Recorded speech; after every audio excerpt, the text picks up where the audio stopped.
Hi, my name is Joseph Mayer, and the contemporary health issue that I investigated was inadequate physical activity. Inadequate physical activity doesn't just affect an individual. Naturally, there's issues with the individual. It increases their risk for disease and other health-related problems, but it also affects their family and coworkers, and it puts a strain on our healthcare system.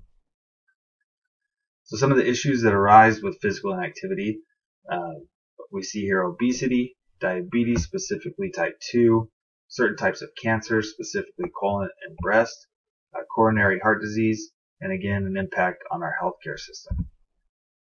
So obesity isn't just a United States problem. It's a worldwide problem.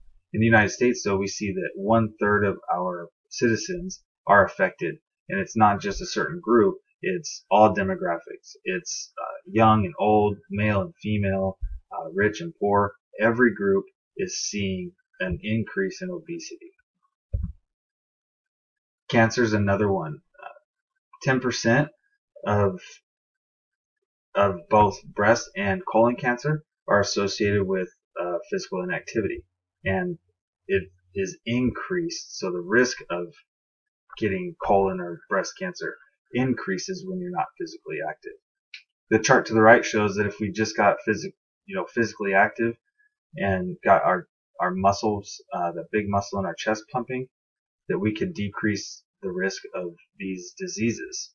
Diabetes would drop, breast and colon cancer would drop, and heart disease would drop. So speaking of heart disease, it's the number one killer in the United States every single year. As you see there that there's 2,200 U.S. citizens die daily.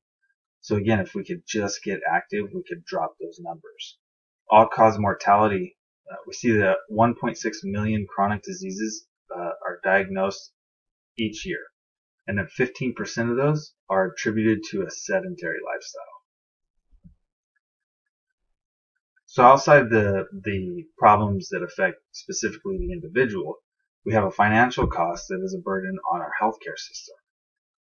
So the annual healthcare expenditure between 2006 and 2011 was $1.05 trillion every year. And during that same time period, only 45% of Americans met the guidelines set forth by the ACSM. So what Carlson was doing was drawing a parallel between inactivity, physical inactivity, and healthcare costs. And she showed, her and her colleagues showed that inactive adults had an increased healthcare expenditure of just over $1,400 each year over active individuals. So not to say that sedentary people are the only ones that are affected.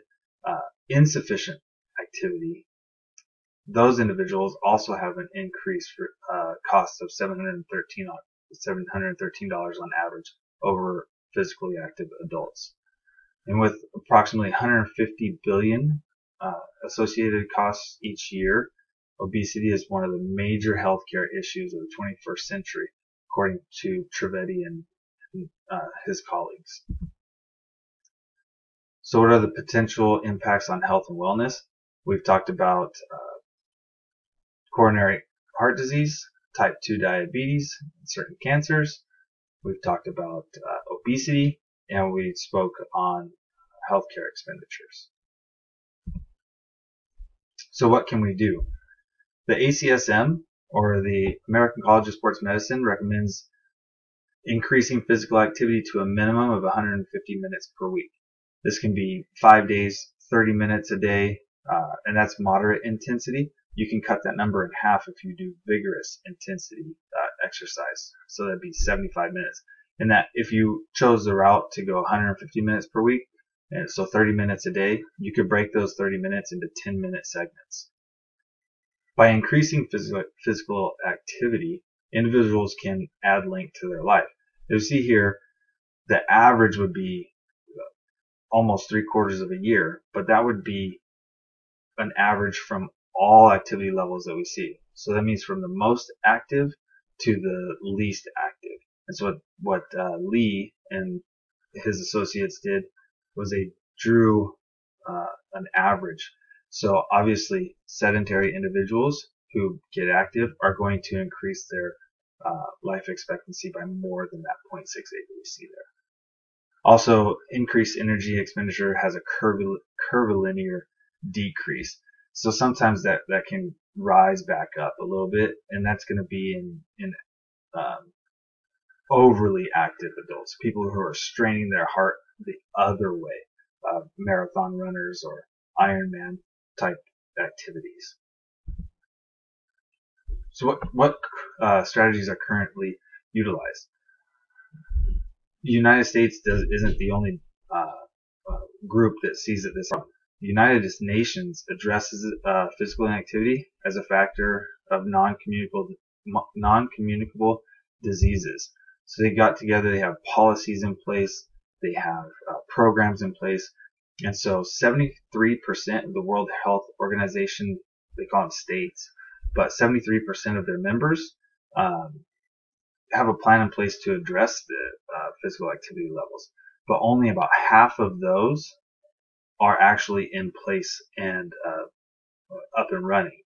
Only about 40% of those are fully operational and fully funded. The United States specifically has the Healthy People 2010, which set forth to address 18 elements of physical activity. And then the updated version, Healthy People 2020, focuses on an additional 18 to increase physical fitness. So what are some alternatives that we can consider? Technology can be used for good and bad. A lot of times it's associated with the bad, the screen time, sedentary lifestyle. But what Pratt and colleagues did was they figured we can use it for something good. We can do web-based interventions. There's alarms. Tells you when to get active. Tells you when to take a break. Tells you when to drink water. So they looked at that as being something that could increase people's ability or a desire to get out and be physically active if they have a reminder on a constant basis. So they also looked at mobile messages that could be used as maybe a mass message type of deal. And also we see that increasing the amount of physical activity above recommendations has an increased benefit. So meeting the ACSM guidelines is good, but surpassing them has even better effects on your health, or additional effects on your health. So the recommendations to combat physical inactivity is aerobic physical activity for 150 minutes, moderate intensity a day, or a week, or 75 minutes of vigorous physical activity for the week.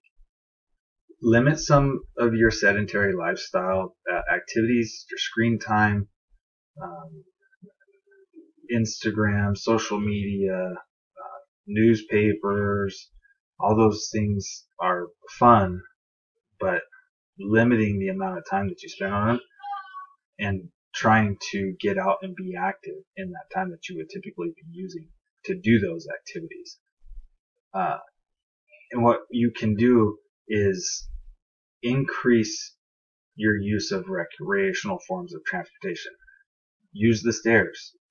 Walk to the store instead of using the car if you're close enough. I mean, obviously some of those things are not things that you can do. You're not going to walk to your family's house that are 50 miles away, but those little things that you can do every day by taking the stairs or walking or riding your bike, taking your kids to the park, those are going to help to decrease your risk of diseases.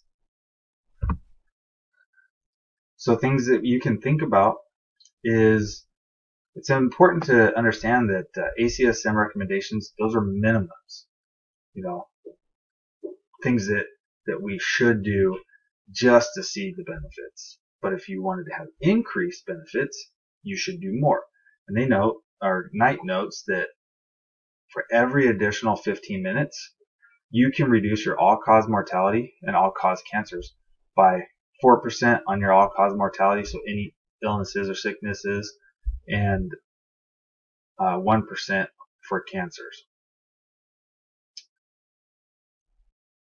While there are some things that will predispose an individual to not being able to meet those numbers or being physically inactive, we got to try and get out and try and have the willpower and the desire to move forward and get ourselves healthy. Now, age is one that can cause an effect if you're older or you're too young. If your socioeconomic status, where you live, can be an issue if you don't have green spaces or parks, or the parks are dangerous. If you live too far away from a gym, if you can't afford a gym, all these things can affect your ability to be physically active, but at the same time, that's just a crutch for the most part. We can get out, we can walk around our block, ride the bike with our kids, things like that. There are ways around it. So here are my references. So I hope that this was informative for you, and thank you for listening.